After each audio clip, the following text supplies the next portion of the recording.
Hello everybody and welcome to the Publishing Informant Show. Today I'm super excited to be interviewing Leslie Lefebvre, who's not only a massive name in the self-publishing world, but he's also an author, and he's one of the people that helped set up the Kobo publishing system to enable people to publish their books on Kobo as well.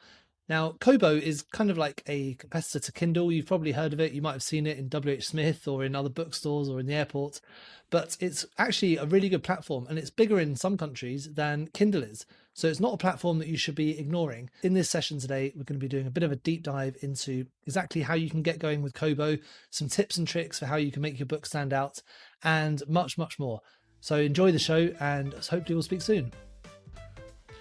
Hi everyone, and welcome to the Publishing Informant Show. I'm here with Leslie Lefebvre, who is an author, a book industry representative, and also just an all-round book nerd. He said that, not me. So we can welcome Mark to the show.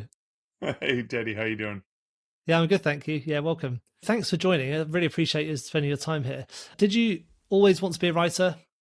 I wanted to be a stuntman. I wanted to be a firefighter. I wanted to be a police officer. I wanted to be an astronaut, like all those things. But it was probably in my early teens that I recognized my love of creativity.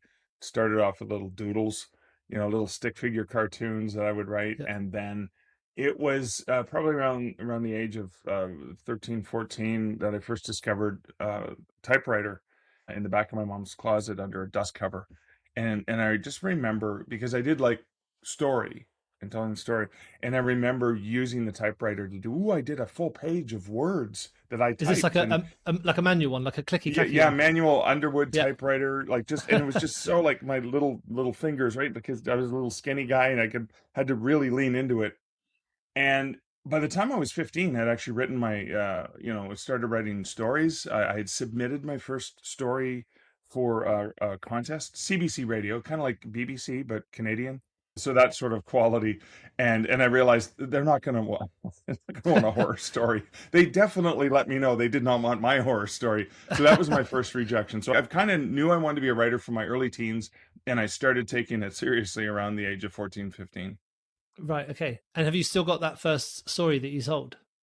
The first story that got rejected, yeah, and the first one that I sold wasn't until 1992. So I'd started in the I guess early mid 80s, and then my first published work wasn't until 92. So years and years of constant rejections.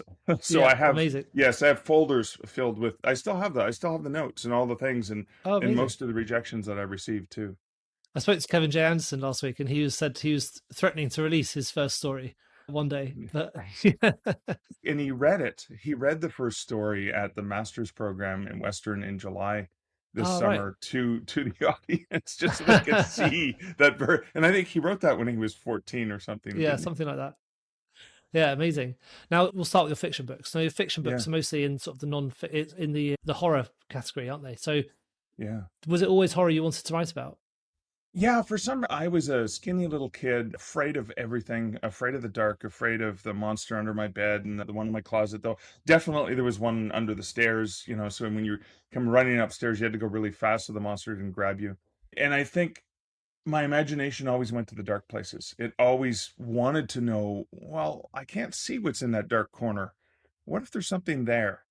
Yeah. and so I started to explore that. And I remember my mom saying, Mark, why can't you write a nice story?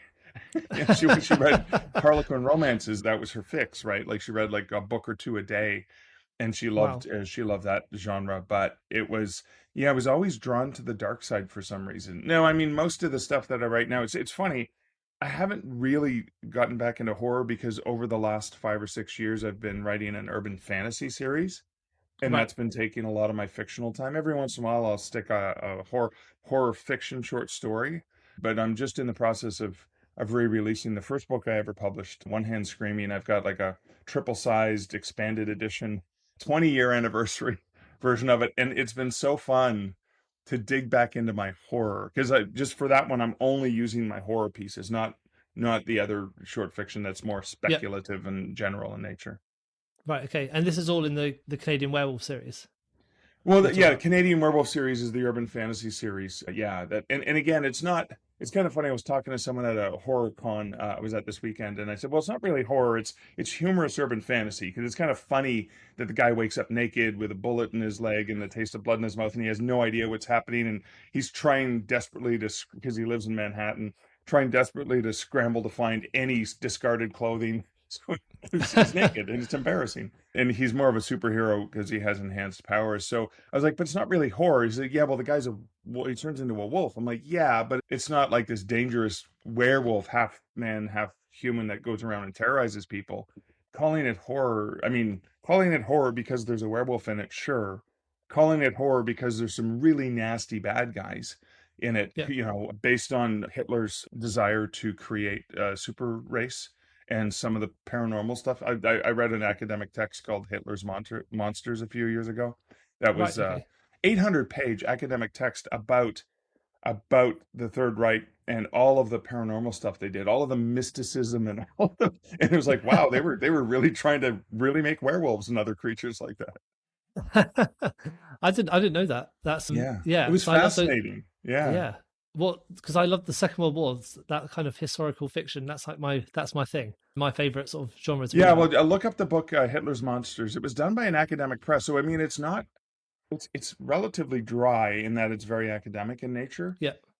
but it really digs into all of the evidence of the various involvement that various people under Hitler were engaged in.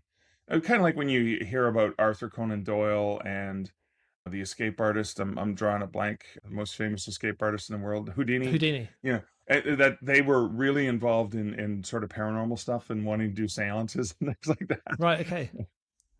So Yeah. yeah, it was just so fascinating to read. It took me a long time. I think it was I listened to the audiobook, and it's like a 24-hour audiobook or something. Quite a big commitment. Yeah. Do you use a lot of things like that book for inspiration for your writing, or was that kind of a one-off? Yeah, no. I mean, I do write true ghost stories, right? I've got Haunted Hospitals, Creepy Capital, which is Ottawa, our nation's capital here in Canada, Haunted Hamilton, etc. Whether I'm doing a nonfiction book for ghost stories or I'm writing fiction, I'm constantly referencing nonfiction texts. So Yeah. even in my Canadian werewolf series, okay, so he's a wolf, all right. I mean, I did have to do some research into what kind of wolf I wanted him to be. Like he's a full wolf, and looking at various wolf legends and stuff like that from around the world, but then even locations and various people he encounters who have a profession and would know something about this thing that they're talking about. Yeah. So I'm constantly doing research, whether it's for a nonfiction book or it's for fiction, Yeah. because even I mean, even one of my horror stories, The Exquisite Taste of a Book-Aged Skull, is I understand beer because I'm a big craft beer advocate. And so, barrel aged beer and stuff like that, and the process. But and I've gone on beer tours and learned a little bit about it. But when I was writing a story about that, where someone's using a skull in a similar way to soak up the knowledge, the leftover remnants, like the remnants of the bourbon, into the beer, I went and actually read more about the process and how it works and why they do that and why they keep these, bourbon barrels or whatever, the various liquor barrels Yeah. and wine and stuff like that. So yeah, so even in a fun, goofy horror story, there's still some research involved. Yeah. I think you can really tell in the characters when you read books where the research has been done. I think like it brings so much more color to the whole story. Yeah, yeah. Yeah. Now, with your, do you have a particular approach to writing? Like, do you have a way of structuring your stories, for example, that you use for every book you write? I mean, roughly, I don't outline when it comes to fiction. Okay. When it comes to fiction, I tend to know some of the milestones. I know some of the elements I want. I may Yep. make some notes. I make notes about characters, and for sure, about Yeah. who they are, some of their background and stuff. Whether or not that gets revealed in the story, I have it for myself because it may be pertinent later on because I'm writing a series. I don't outline. So I get up early in the morning, I put on the coffee, I feed the pets, and I try to get my creative stuff done early, right? Yep. Between quarter to 6 in the morning and maybe 8 a.m. is when I can get my most creative work done. Now, unless I'm on deadline, if I'm on deadline, that just takes up more of the day. But my other rest of my regular day, the rest of the time is done all the other mechanics around writing. I also, I mean, I consult in the book industry, so I do a lot of that day job Yeah. style work where I'm working with other people and helping other writers, or working with Draft to Digital and helping doing stuff for them. In terms of the fiction, nonfiction, it's a lot more structured. So with a nonfiction book, if it's a book about ghost stories of a particular locale, like the terror, haunted bookstores and libraries, I've got like spreadsheet that says, okay, here are the things that the chapters are going to be about, and here's where I need to go get my research. And when I co-author, it's like, okay, this is your chapter, this is my chapter, Yeah. just like the estimation. So there is a bit of a high level outline. And then even in my books that I write for writers, again, I break it down and I say, okay, usually a spreadsheet, and say, what are the topics I want to cover? And then I can explode them into subsections Yeah. of a Okay. chapter.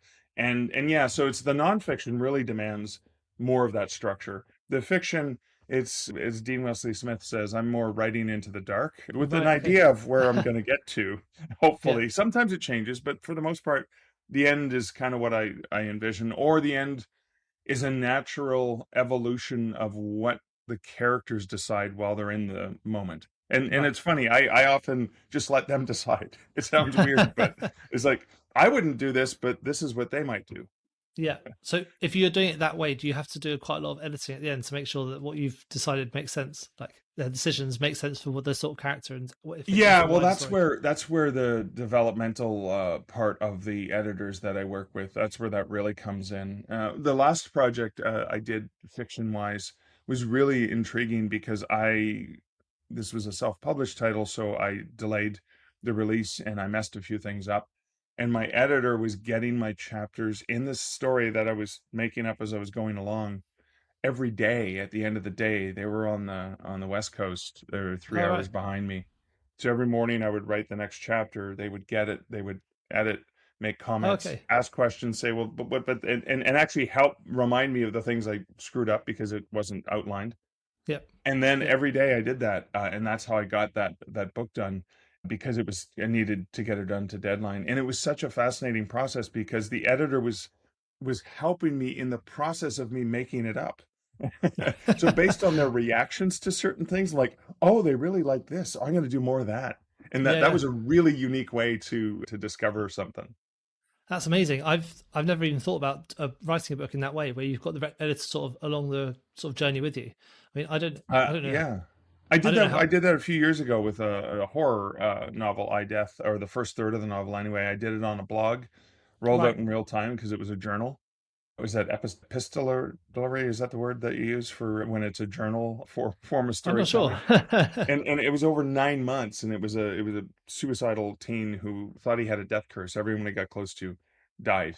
So it's just like this journal blog, and the commenters were commenting in real time. Some people thought he was real, and I had a little disclaimer saying this is fiction. And then once they realized it was fiction, they played along as if he was real, Right. and I Okay. Yeah. incorporated them into the story. And it was Yeah. so much fun because if they liked something, I gave them more of it. It's kind of Yeah. like when you're doing improv, and Yeah. Yeah. the audience likes what you do, so you give them a little bit more. Yeah, that's amazing. I spoke to an author called Christina Graves. She's really new last week, but she's really ambitious, and she's a horror writer as well. And she's actually releasing a book in the same way. So she's releasing it via her blog, and then the blog gets deleted so that it can then be turned into a book later on. But her true fans can kind of see the book as it's being developed. Yeah, early. That's Yeah, and that's the power that we have as writers. yeah, And when you think about how, even the way because did a lot of theater, when you think about how sometimes some of the plays that we did, okay, we don't change the words very much, but we may change the way the characters and the actors yeah, interact, or the facial expressions, because again, hmm with one audience that you have, when we were touring a show to different schools for kids, you picked up on the stuff that they really liked, and so you added a little bit more of it the next time you did it. yeah, And I remember when we did the same play in front of primarily adult audiences at a fringe festival, it was weird because we were so used to the kids laughing at certain shtick that we did. yeah, And the adults didn't laugh at the shtick, but they laughed at it's kind of like the Looney Tunes cartoons where my dad would laugh at different aspects of Bugs Bunny and Coyote and yeah. Roadrunner. than I would as a kid. I was laughing at like the slapstick stuff, and my dad was laughing at the jokes that were obviously for adults. And so Yeah. it's so fun when you realize even in the same work, people can appreciate it in a different way. Yeah. Yeah, definitely. I thought it was a really nice idea. Going back to your non-fiction books as well. So a lot of the listeners to this are non-fiction authors, like quite a lot actually. And whenever I do consulting with non-fiction authors, especially if they're doing outlines and they're at that part of the journey, that we kind of try to structure it in a way where it's like you're giving information so that you can then go on and write it, or even get help with a ghostwriter to go and write it. But if you are doing an outline for a non-fiction book, you mentioned it's a bit different to how you would do your fiction one. What level of detail do you go into in your outline before you've written the book? I'm pretty light in terms of the outline, so I'll take Yeah, and I'm a fan of spreadsheets because Google Sheets works great when you're doing it with a co-author, which is critical because you have to know where the other person is. When I don't need to know where I am. yeah, Well, I yeah, do in nonfiction, but I break it down. I usually start in the first column. It's like the high level theme of what I want to talk about, and then I'll write a line or two in a description over to the right just to see what that chapter is going to be, and then sometimes I'll find subtopics within the topic and yeah, feel for the reader, for me as well, I need to break this into 5 chunks, and here are the 5 chunks, and in each chunk I may write a line or two, but that's kind of it. Or sometimes even just the title itself is more descriptive, and it may not be the title I end up using, but it's descriptive. And yeah, that usually gives me enough. And then in the process of writing, so the funny part is in the process of writing, that outline is not set in stone, right? It's not written in ink. It is malleable and it's changeable. And so while I'm writing a chapter, I may go, "Oh, this I thought this was a subset of this, but it's really its own chapter." So then I go back to the spreadsheet and I rearrange it. And then the other thing I also do is I estimate what my word count. Like, oh, okay, this subsection is going to be 500 words, 500 words, 500 words, 500 words. So this chapter is going to be about 3,000 words in total. Like this introduction is going to be here. This is going to be there. And so it's really funny that even though I start with an outline, by the time I finish the book, or at least the first draft of the book, it's changed. And then after the editor tends to see it and they have questions, their questions may lead me to go, oh, maybe I need to put this here instead of there because I need to clarify this before they yeah, get to the other point. yeah. That makes sense. So if you are doing, because obviously you've got the book The Relaxed Author with Joanna Penn, and which was Yeah. yeah really good book, and I love Joanna Penn's podcast obviously as well. What was it like working with her and that writing Oh, process with your outline? Like, how did was it basically the exact process you just followed? so no, not at all. So that was the most unique book I've ever written. So I mean, Joe and I have been friends for a number of years. You know, we only get together maybe once or twice a year when traveling to the same conferences together. It was Mhm. a lot easier when I was going to Europe a lot and I was at London Book Fair and stuff like that. I would see her more frequently, but she's coming this way a lot more lately. Yeah, And it was the result of I was on her podcast and we were joking about it sounds like it could be a book, The Relaxed Author, and I was joking about putting on like sitting around the house with a robe on and just all relaxed and calm. And it's funny because I'm very high strung, right? So it was yeah, just a joke. And then her listener said, "Oh, if you guys wrote that book, we would read it." And then Joe and I, like, there was so many comments that Joe pinged me in an email saying, what do you think? And I said, yeah, cool. But neither one of us had the time because we had already packed our schedules with stuff we wanted to do. And so the way we wrote this book was we got on Zoom. We yeah, probably did between 6 and 9 hours of Zoom conversations. yeah, So what Joe is very structured. She's very organized. She loves that. So she did kind of structure, okay, this 2 hour session, we're going to talk about this. yeah, And so she sort of had some outlines of questions and things like that. And we just talked. And so the first, like, we took about 6 hours of that conversation, sent it to her transcriber, and they transcribed our conversation. And that was our very, very, very, very first draft. And then we went in and edited it, and then back and forth, back and forth. And then we moved stuff around because and Joe is such a great project manager. Like, she really She really nails the timeline down in a really incredible structure. So Julie Strauss is an author I've worked with who's also very organized and very structured. I think it's kind of funny because you think we would want to kill each other because I'm so disorganized and they're so organized and they plan ahead.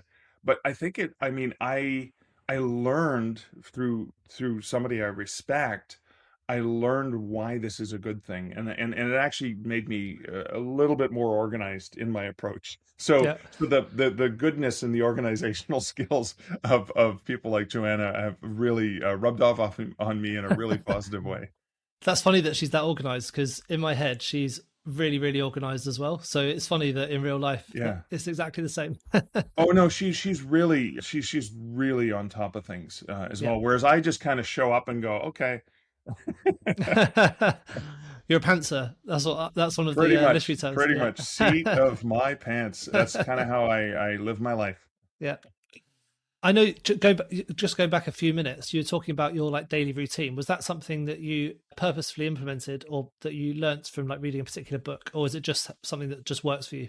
Well, I had to do it because writing was important to me, Yeah. and my father was a fisherman, so he was up at the crack of dawn. He was the guy who woke up the rooster that woke up the sun, that kind of stuff. So Yeah. I inherited that from him, and that's nurture over nature because I was adopted. So I inherited that desire. But it was also such a beautiful time of the day because everyone else is sleeping. You have the whole world to yourself practically, right? Yeah. Um, but I had to do it because I was working full time. And if I wanted to get writing done, I needed to make time to write. So it's like, okay, I normally get up at this time and it takes me an hour to get ready for work and I go. If I get up an hour earlier, I can write for an hour, then get ready for work, then go. And so structuring that writing time into my day was good. The other thing about me, because I'm easily distracted, when no one else is awake, there's not much to do. I did a novel on a GO train, which is a commuter train that would take me into Toronto, Ontario for work. And I was on the train for about an hour and 45 minutes every morning, and no Wi-Fi back then. Now there is Yeah. Wi-Fi on the commuter trains, but no Wi-Fi was perfect. Open up my laptop and the battery would last just long enough for me to get like a chapter done or something. And that kind of structure is really important to me because I need to start when I start my day off getting stuff done, not opening email, not doing anything. And I purposely try not to get distracted by all the other things in my life. Yeah. Try to go, okay, I put it on my calendar. I say, okay, between 6 and 7:30, I'm going to write. Yeah. And I will occasionally dip out of it to go do research. But sometimes the research that is supposed to be 5 minutes takes 15 or 20 because, I'm Good on Wikipedia distracted hole. like squirrel. Yeah. There's a British comedian called Sarah Millican, and I was listening to her podcast recently, and she was talking about how she used to do exact same thing, going to work early and just use the work computer to like get her Yeah. like stand up routine set up. Yeah, Kind of yeah, yeah. When I worked for Kobo, I would go in I would get in there like an hour and a half before anyone. But when I started driving in, I had to, otherwise I'd be stuck in traffic for 2 hours. And yeah. it could be a 45-minute drive if I was leaving at 5:30 in the morning. And then the people didn't get there till 8. So I'm there from 6:30 till 8. And so I could get some writing done, but I could also actually even get other work done before other people Yeah. showed up because the work I needed to do thinking work, and then I managed a team. So my team weren't there yet. Well, my team in Europe, I had a couple, 2 or 3 team members overseas, so they were online, so I could communicate with them. But then once the local team came into the office, my job was pretty much caring for them. And Yeah. so the thinking work couldn't happen when other people were around. Yeah, no, that's good advice. Eat the Frog's a great book for people because people love that sort of productivity porn type stuff. So Eat the Yeah. Frog's a great book if you want to do that sort of thing. Yeah, thank you. I appreciate the recommendation. So let's go into a couple of your non-fiction books, and I wanted to talk a bit about Kobo especially. So Yeah. you got Wide for the Win and Kill It on Kobo, two of the best books I think around that topic. Now, Thank most you. of the people we speak to, well, most people I speak to anyway, are like mostly selling on Amazon. I know that Yeah. is like pretty obvious. It's, it's probably the biggest, easiest place to sell on. But basically the output of the books is, or the outcome of the books is, that you should be actually trying to go wider and also think about other platforms like Kobo. So do you want to tell us a little bit about Kobo, because it might be a bit new Yeah, to some yeah, people? sure. I mean, so Amazon, no doubt about it. Amazon's the world's biggest bookstore, and it primarily dominate in the U.S. and the UK market. It's Yeah. huge. Kindle. I mean, even I remember I was at London Airport, and it didn't say put your e-readers away. It said put your Kindles away. Like the way the escalator used to be a brand name, and now it's just all moving staircases are escalators, Oh, right? I right. mean, so I didn't know that it's one, like but whoa. yeah. But there are some countries around the world where they use Kobo in the same way that they use Kindle to mean Right. ebook reader. And Kobo, born here in Canada, was Canada's answer to the Kindle. And Kobo partners with retailers around the world. So, for example, Mondadori in Italy, and Fnac in France, and Bol in the Netherlands, and Bol is Amazon sized in Yeah. the Netherlands. And so Right. Kobo is in more countries around the world than even Amazon, and so the whole. And the other thing too is Kobo is it's only about reading. I was gonna say ebooks, but they got into audiobooks a few years ago, so it's only about reading. The Yeah. whole experience is not about going and buying a refrigerator or batteries or anything else that you need, like the everything store.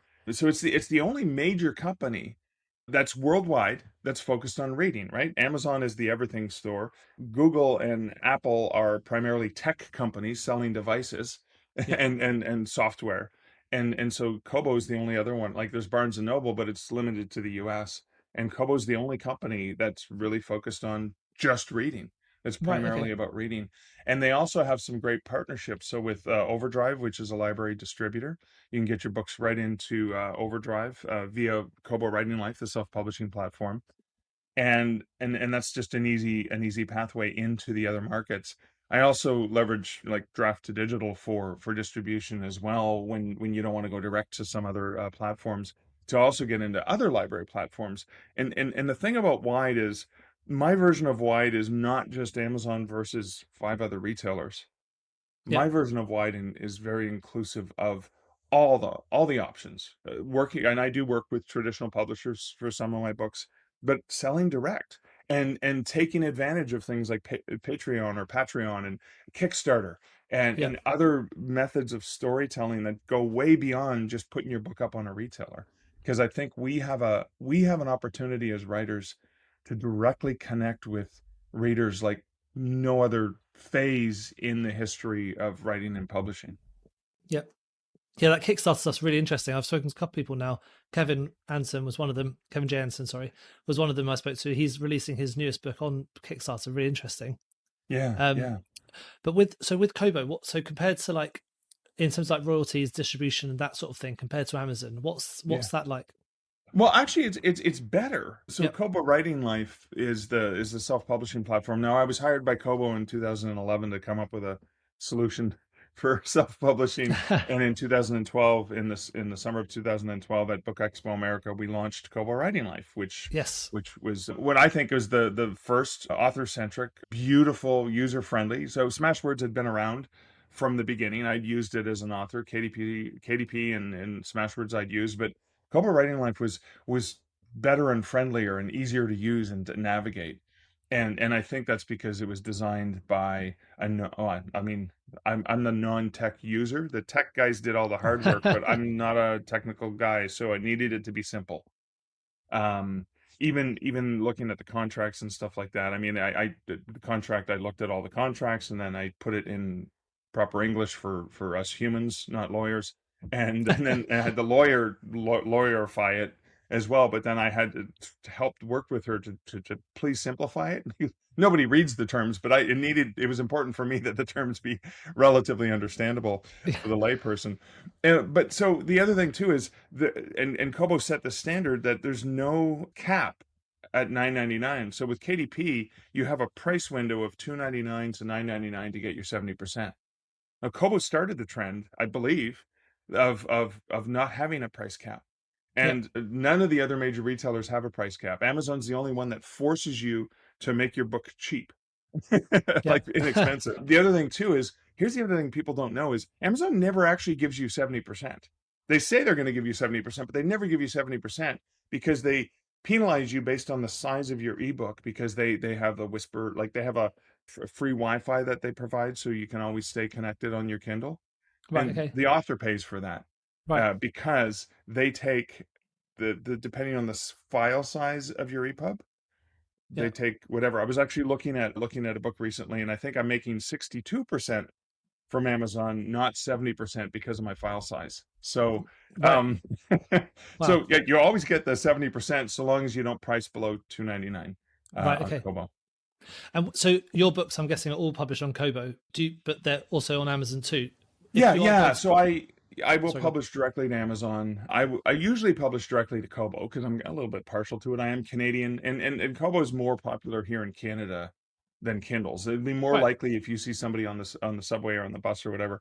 If you see them reading an ebook reader, it's more likely it's going to be a Kobo than a Kindle, Yeah. right?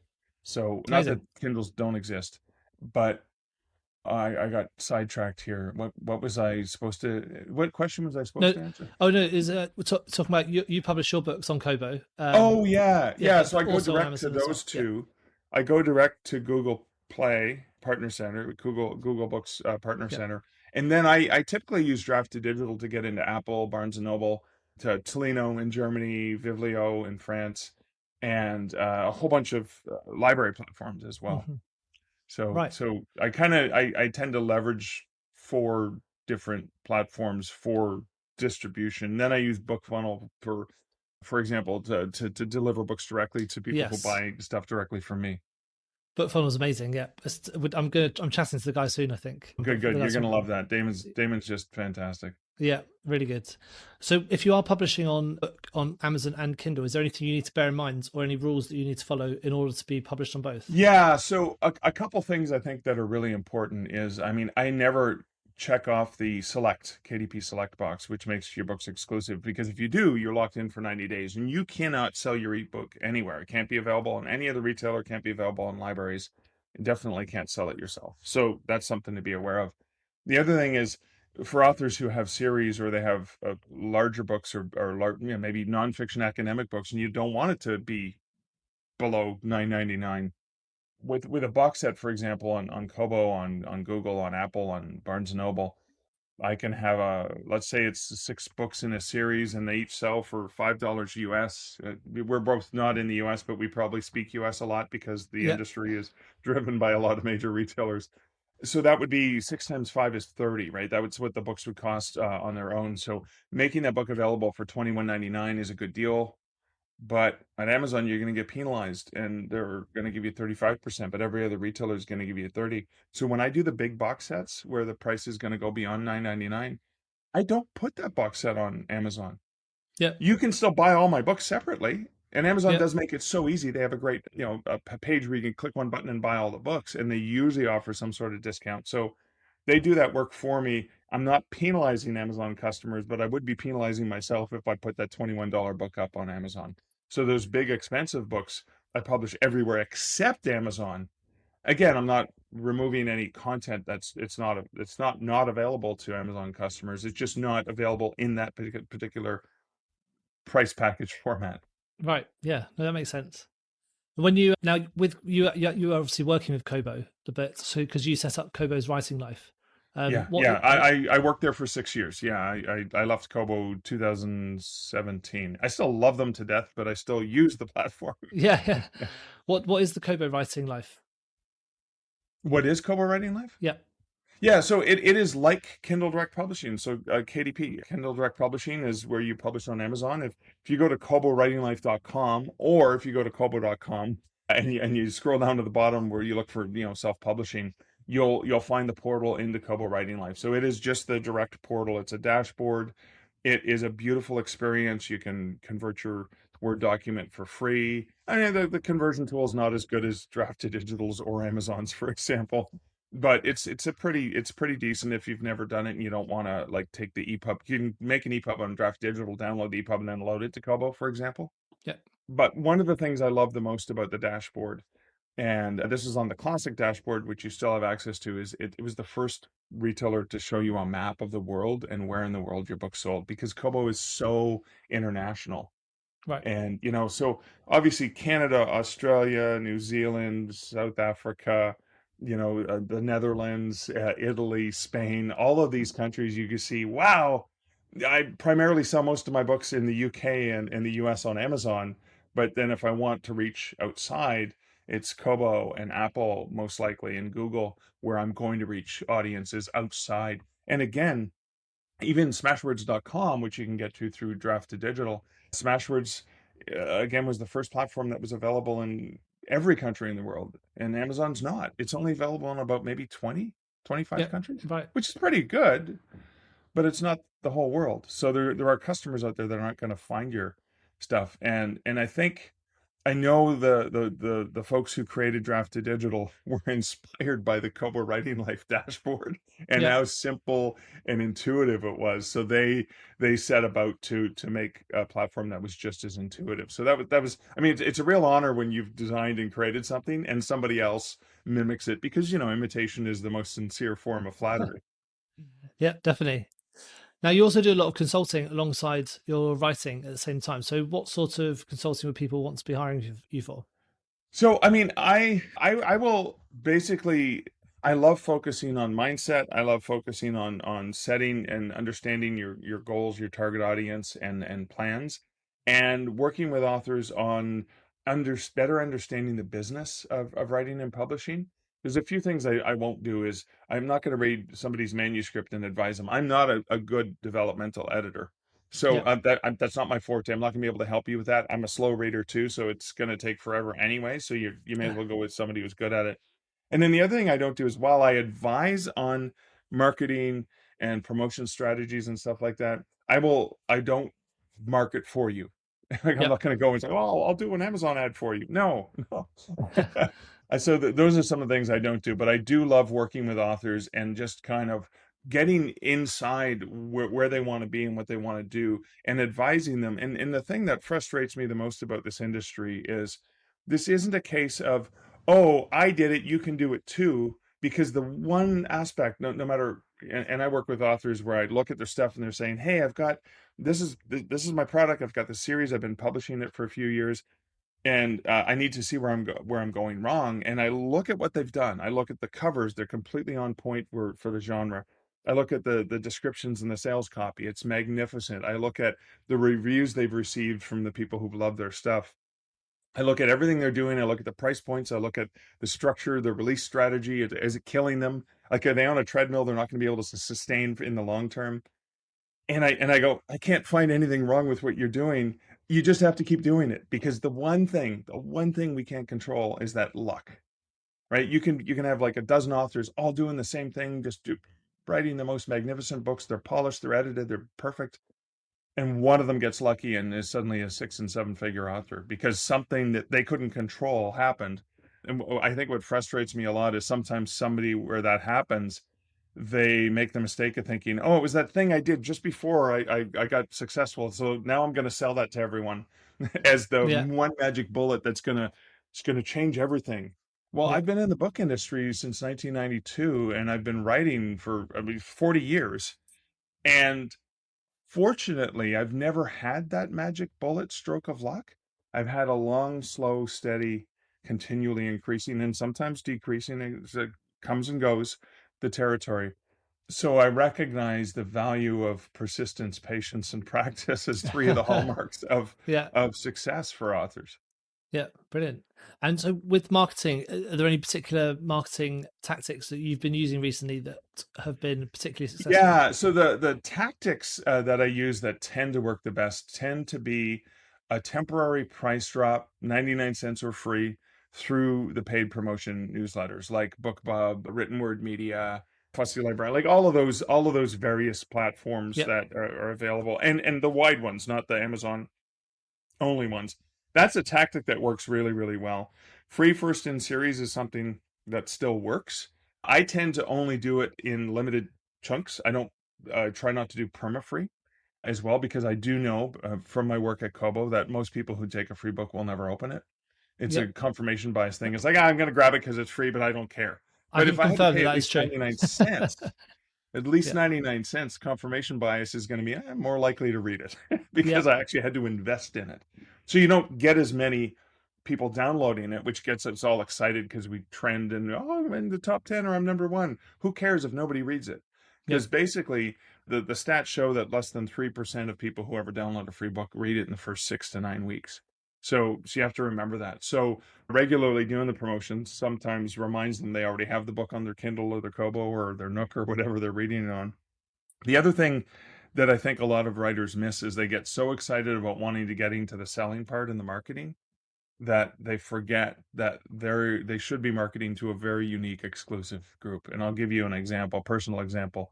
With my horror titles, I recognize that horror is not everyone's cup of tea. It's nowhere near as popular. I mean, not even in the same universe as romance and Yeah. mystery and stuff like domestic thrillers and stuff like that that appeals to a much broader audience. So I've got a very, very narrow audience.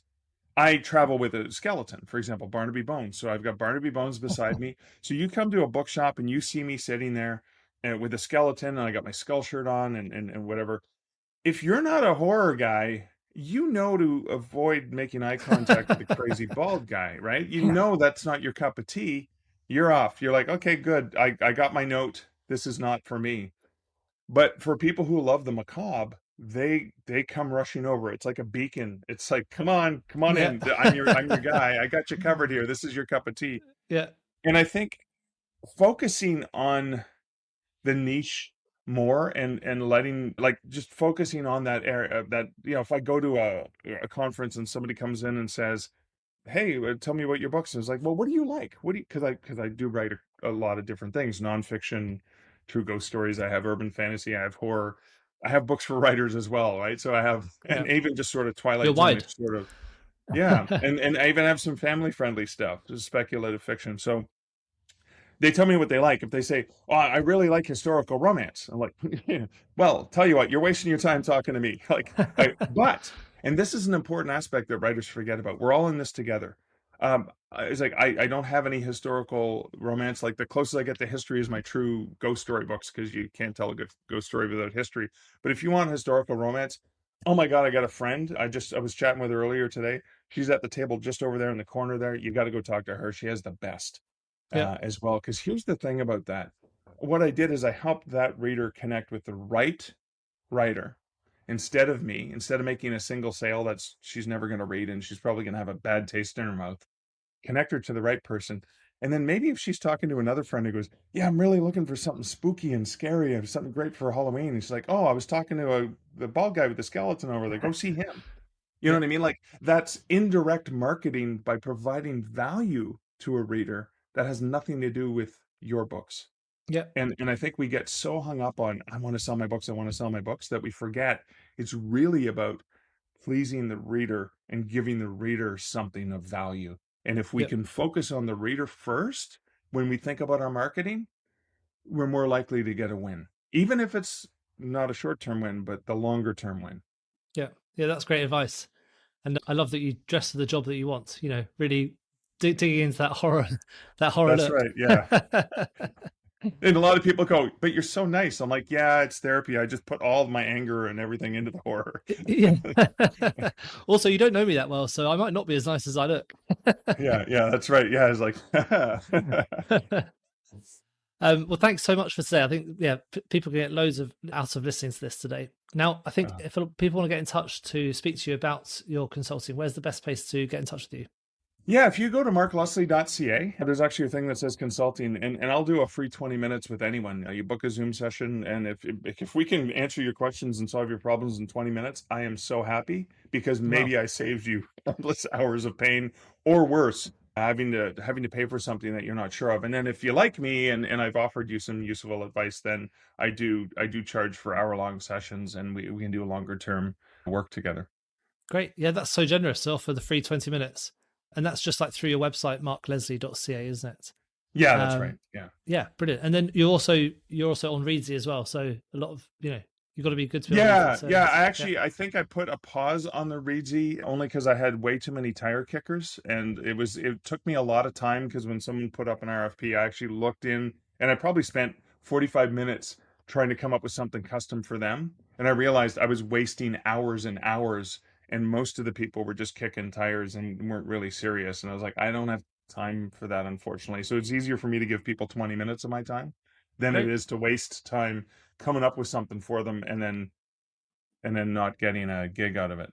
Great. That's really good. With your next book, so what's your next projects you've got coming up that you're working on Well, currently? I've got a book in hand. Is my next nonfiction book that's coming out for writers. It's basically the power of actual physical product, and getting those physical products into customers' hands, whether it's through online retailers selling directly on your website, or doing a lot of in-person events. And then, of course, I've got the 20th anniversary of One Hand Screaming launching in October of 2024, and I'm really excited because I'm digging back into my roots. There's a collaborative beer called One Hop Screaming that a local brewery is doing, and we're launching the beer and the book together. So Yeah. October is, of course, my favorite month of the year. You know, Halloween is my favorite month of the year, I should say. Yeah. It's not quite so bad in the UK. We only have a couple of days of it, but I was in the US once for Halloween and it was completely Yeah. nuts. Well, most people only take it seriously like the couple days before, but I start taking it seriously the minute August is over. Okay, Halloween mood. Yeah, this is your spring break. It's like the big time of the year for you. Yeah, exactly. Yeah. Well, thanks so much for today. It's been a really great session. I think people have got loads out of listening to it. Yeah, Just the one thanks, Teddy. last question we've got is, so what's the one book that you recommend that everyone should be reading? Yeah, yeah. There's a book that I recommend, particularly for writers as well. Jane Friedman wrote this book called The Business of Being a Writer. And what I love about Jane Friedman is she knows the traditional publishing industry really, really well, but she also knows the self and indie publishing industry very well. She's one of the very few people in the world, I'd like to say I'm one of them, who understands both sides really, really well. And Yeah. Jane is absolutely brilliant. And her book, The Business of Being a Writer, is a phenomenal book for writers to completely understand the industry. She is, I believe, very soon, I think this year, the second edition is coming out imminently if it's not already out. And I can't wait to get my hands on it because even though I read the first edition, I'm going to consume the second edition so quickly. So that is a fantastic book. I remember listening to it going, wow, somebody who actually gets all angles as opposed to just a siloed piece of the industry. Really great tip. I don't know that book, so that's something I'm definitely gonna be able to put on my list now. Yeah. But Good. yeah, I'm glad. thank you so much for today. Yeah, hopefully we'll see you soon. Yeah. Thanks, Teddy. Have a great one. Bye. Bye.